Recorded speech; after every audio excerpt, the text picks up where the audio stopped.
പോരാളി ഷാജിയുടെ admin identity വെളിപ്പെടുത്തണമെന്നും ഇടത് ഗ്രൂപ്പുകളിൽ കോൺഗ്രസ്കാർ നുഴഞ്ഞുകയറിയതായും എം.വി. ജയരാജൻ.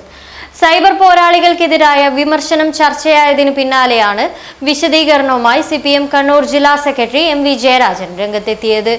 ഇടത് വിരുദ്ധ നവമാധ്യമ പ്രചാരണത്തിനെതിരെ ജാഗ്രത വേണമെന്നാണ് ആവശ്യപ്പെട്ടത്. പ്രതികരണത്തെ മാധ്യമങ്ങൾ വളച്ചൊടിക്കുകയാണ് ചെയ്തതെന്ന് ജയരാജൻ ആരോപിച്ചു. പാർട്ടിക്കാർ പാർട്ടിയെ വിമർശിക്കുന്നുവെന്ന വ്യാജേന UDF പ്രചാരണം നടത്തി.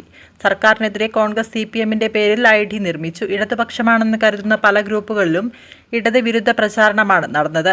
തിരഞ്ഞെടുപ്പ് കാലത്ത് വ്യാജവാർത്ത പ്രചരിപ്പിച്ച് വടകരയിലെ സംഭവങ്ങളുടെ പശ്ചാത്തലത്തിലാണ് സമൂഹമാധ്യമ പരാമർശം നടത്തിയതെന്നും ജയരാജൻ പറഞ്ഞു. പോരാളി ഷാജിയുടെ പേരിൽ പല പ്രൊഫൈലുകളുണ്ട്. ഇടതു ഗ്രൂപ്പിൽ കോൺഗ്രസുകാർ നുഴഞ്ഞുകയറി. വ്യാജ പ്രൊഫൈലും നുഴഞ്ഞുകയറ്റവും കരുതിയിരിക്കാനാണ് നിർദ്ദേശിച്ചത്. പോരാളി ഷാജിയുടെ അഡ്മിൻ ഐഡന്റിറ്റി വെളിപ്പെടുത്തണം.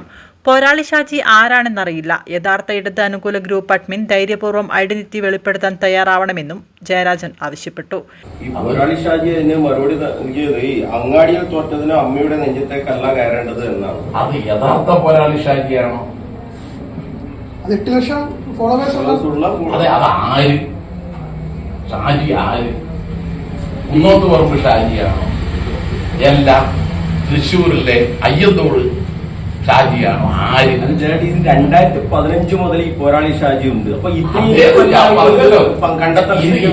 സമൂഹത്തിന് മുമ്പാകെ വെക്കുന്നതോടുകൂടി ഞാൻ മനസ്സിലാക്കുന്നത് ഇടതുപക്ഷ അനുകൂല പോസ്റ്റുകൾ ഇടുന്നതാണ് പോരാളി ഷാജിയെങ്കിൽ അദ്ദേഹം തുറന്നു പറയും ഞാനാണ് ഷാജി. ഇടതുപക്ഷത്തിന്റെ പരാജയത്തിന് കാരണമായത് സോഷ്യൽ മീഡിയ പേജുകളുടെ തെറ്റായ രീതിയാണെന്ന് ജയരാജൻ കഴിഞ്ഞ ദിവസം വിമർശിച്ചിരുന്നു. ഇതിനെതിരെ ഇടത് സൈബർ പോരാളികൾ മറുപടിയുമായി രംഗത്തെത്തുകയും ചെയ്തു.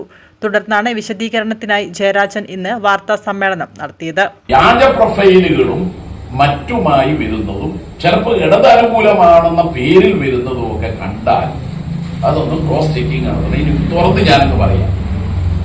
എം.വി. ജയരാജൻ മരിച്ചു എന്ന് നിങ്ങൾ വാർത്ത കണ്ടാൽ ജയരാജന്റെ ഫോൺ നമ്പർ 9447083325 എന്ന നമ്പറിൽ വിളിച്ചു ചോദിക്കണം. ഇതിനപ്പുറം എന്താ ഞാൻ പറഞ്ഞത്? സത്യമാണോ എന്ന് അന്വേഷിക്കണം എന്ന് പറഞ്ഞാൽ ഞാൻ പറഞ്ഞതിന്റെ സത്ത ഇതേ ഉള്ളൂ. നിങ്ങൾ ഒരു പ്രൊഫൈലിൽ ഒരു സംഗതി വന്നാൽ അത് ഒരു ക്രോസ് ചെക്കിംഗ് നടത്തണം. അത് ആർക്കുകൂടി ബാധകമാണ്. ആ 24 ചാനലിൽ ഇങ്ങനെ ചർച്ച ചെയ്യേണ്ടി വരുമായിരുന്നു. എന്നെ ഒന്ന് വിളിച്ചൊന്ന് ചോദിച്ചാൽ പോലെ. എന്റെ കയ്യിൽ അന്നത്തെ പ്രസംഗമുണ്ട്. എന്നൊന്ന് വിളിച്ച് ചോദിച്ചാൽ ഞാനത് ക്ലിയർ ചെയ്താൽ അന്തിച്ചർച്ചയും ഒഴിവാക്കാൻ. അപ്പോ നാം വസ്തുതകൾ മനസ്സിലാക്കിക്കൊണ്ടല്ലെങ്കിൽ അപകടത്തിൽ ചെന്നില്ല. ഇതേ ഉള്ളൂ എന്റെ ഉദ്ദേശം.